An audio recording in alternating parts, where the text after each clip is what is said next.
Saigon বা Ho Chi Minh city নামে যেটি পরিচিত সেটি মূলত দক্ষিণ ভিয়েতনামের কেন্দ্রস্থলে অবস্থিত এবং ভিয়েতনামের দর্শনার্থীদের কাছে ভ্রমণ তালিকার প্রায় প্রথম দিকেই থেকে থাকে। আর এই সাইগন শহরের পর্যটন আকর্ষণগুলোর মধ্যে সেন্ট্রাল পোস্ট অফিস অন্যতম।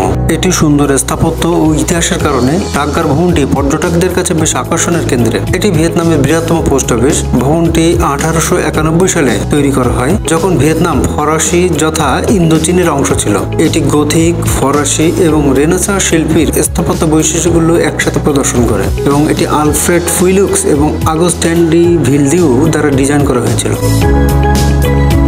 ভবনটির বৈশিষ্ট্যগুলোর মধ্যে রয়েছে কাঠের শাটার, খিলানযুক্ত জানালা, একটি মার্বেল মেঝে, পুরানো ফ্যাশনের ফোন বক্স এবং হোচিমিনের একটি বড় প্রতিকৃতি। প্রবেশদ্বারের উপরে ঝুলন্ত বড় ঘড়িটি পোস্ট অফিস শেষে প্রথম খোলার পর থেকে অদ্যাবধি এখানে রয়েছে এবং এখনো কাজ করছে।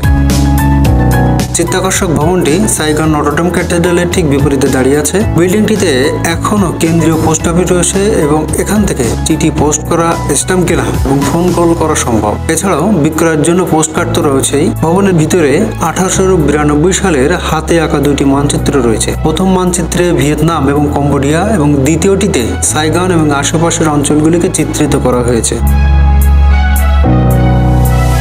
আজ এ পর্যন্তই, আজকের মতো বিদায় নিচ্ছি। সবাই ভালো থাকবেন, সুস্থ থাকবেন, আনন্দ থাকবেন। সময় পেলে ভ্রমণ করবেন, ঘুরে আসবেন ভিয়েতনাম এবং ভিয়েতনামে তথা সাইগন সিটিতে গেলে এই পোস্ট অফিস ভবনটি ঘুরে আসতে ভুলে যাবেন না। সবাই ভালো থাকবেন। আসসালামু আলাইকুম।